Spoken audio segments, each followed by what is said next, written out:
अजित पवार, राष्ट्रवादी काँग्रेसचे प्रमुख आणि महाराष्ट्राचे उपमुख्यमंत्री यांचे आज सकाळी मुंबईहून बारामतीकडे जात असताना झालेल्या भीषण विमान अपघातात निधन झाले.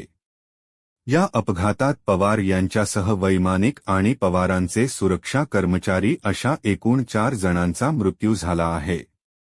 मुंबईहून सकाळी सुमारे 8 वाजता उड्डाण केलेले हे छोटे विमान 45 मिनिटांनंतर बारामती विमानतळाजवळ लँडिंगचा प्रयत्न करत असताना कोसळले.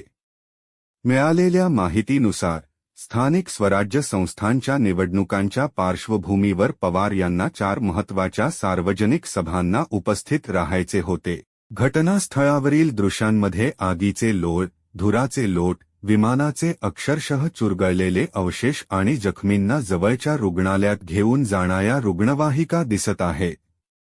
नागरी विमान वाहतूक महासंचालनालयाने सांगितले की विमानातील सर्व 5 प्रवाशांचा या अपघातात मृत्यू झाला आहे.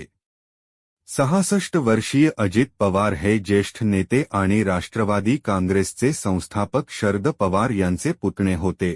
तसेच लोकसभा खासदार सुप्रिया सुळे यांचे चुलत भाऊ होते.